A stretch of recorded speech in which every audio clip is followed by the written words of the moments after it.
रजनी को बचपन से ही पेंटिंग का बहुत शौक था। वो हमेशा से ही पेंटर बनना चाहती थी, पर उसके माँ और पिताजी ने उसको कभी भी इस चीज के लिए सपोर्ट नहीं किया और उसकी शादी नीरव से हो गई। नीरव रजनी को बहुत प्यार करता था, पर रजनी हमेशा चुपचाप ही रहती। वो इस शादी से खुश नहीं थी। वो ये शादी नहीं करना चाहती थी। उसे तो हमेशा से पेंटर जो बनना था। अपने इस सपने को वो नहीं पूरा कर पाई, इसलिए वो हमेशा उदास रहती थी। रजनी, बहुत ही बढ़िया फिल्म लगी है, कल देखने चले? नहीं जी, कल मुझे बहुत काम है, मैं नहीं जा पाऊंगी। अच्छा तो कोई बात नहीं, संडे को चलते हैं। देखिए, मुझे फिल्म देखना पसंद नहीं है। आपको जाना है तो चले जाइए।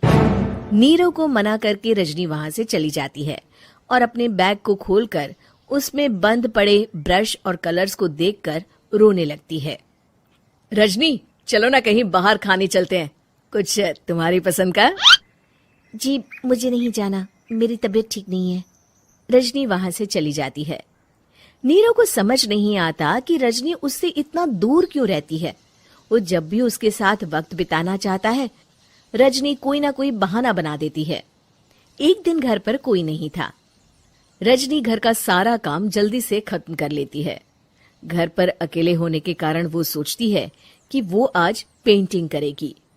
वो अपने कमरे में जाकर पेंट ब्रशेस और कलर्स निकालकर जैसे ही कलर मिक्स कर रही होती है कि दरवाजे पर बेल बज जाती है।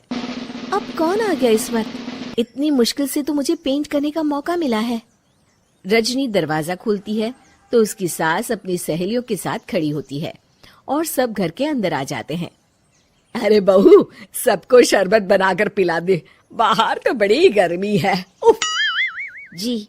रजनी पेंट ना कर पाने से उदास हो जाती है। उसे गुस्सा भी आ रहा होता है कि उसने इस शादी के लिए हाँ क्यों कह दी। वो रसोई में जा रही होती है कि उसकी सास उसे रोकती है। बहू, सबके खाने का भी इंतजाम कर लेना, आज का लंच तो ये सब यहीं करेगी। हाँ। रजनी बिना कुछ कहे रसोई में चली जाती है। सबके लिए खाना बनाती है। सब खाना खाते हैं और रजनी घड़ी देखती है कि ये सब कब जाएंगे ताकि वो अपनी पेंटिंग कर सके। जब शाम होती है तब सब चले जाते हैं अपने घर। अरे बहू, सब तेरे खाने की तो बहुत तारीफ कर रहे थे, सबको बहुत अच्छा लगा खाना। आपको मुझे सुबह बताना चाहिए था ना कि आपकी सहेलियां आ रही है। पता भी है कितना वक्त लगा सारा खाना बनाने में। अरे बहू, तू ऐसे कैसे बात कर रही है मुझसे? तो और कैसे बात करूं? मैं इस घर की कोई नौकरानी नहीं हूं कि इतना काम करूंगी। रजनी अपने कमरे में जाकर दरवाजा बंद कर लेती है। शाम को जब नीरव आता है तो उसकी माँ उसे पूरी घटना के बारे में बताती है। क्या रजनी ने आपसे इस तरह बात की माँ? हाँ, और पता नहीं उसे क्या हो गया है, शाम से बाहर भी नहीं आई है। मैंने तो कई बार आवाज दी, खाना भी नहीं खाया उसने। तू ही बात करके देख ले बेटा। नीरव अपने कमरे का दरवाजा खटखटाता है। रजनी, दरवाजा खोलो, मैं हूं। रजनी दरवाजा खोलती है और फिर वापस जाकर अपने बिस्तर पर लेट जाती है।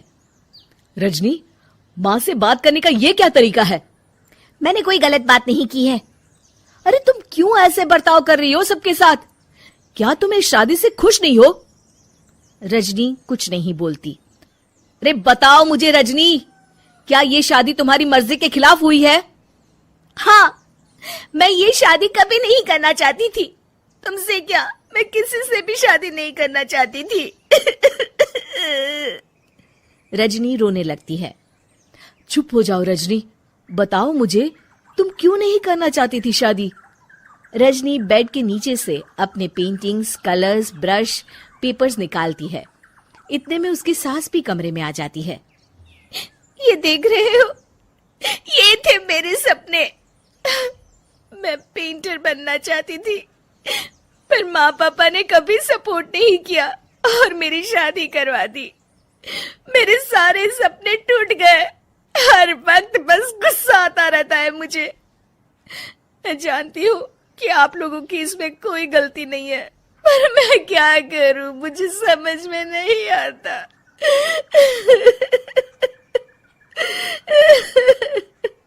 रजनी फूट फूट कर रोने लगती है। मुझे माफ कर दीजिए, आप दोनों के साथ मैं बहुत बुरा बर्ताव कर रही हूँ। अरे रजनी बेटा, चुप हो जाओ तुम। नीरव पानी लेकर आता है। ये लो पानी पियो और शांत हो जाओ। रजनी पानी पीती है और उसकी सास पेंटिंग्स देख रही होती है। अरे नीरव, हमें तो पता ही नहीं था कि हमारी बहू कलाकार है। अरे कितनी अच्छी पेंटिंग्स बनाई है, देखो तो। ये वाली तो मैं अपने कमरे में ले जाऊंगी। आपको ये पेंटिंग्स अच्छी लगी? अच्छी नहीं, बहुत अच्छी लगी। और तुमने हमें बताया क्यों नहीं? तुम जब चाहे पेंटिंग कर सकती हो रजनी। हम तुम्हारे सपनों को पूरा करने में तुम्हारा पूरा साथ देंगे। हाँ बेटा, हम कला की कद्र करते हैं।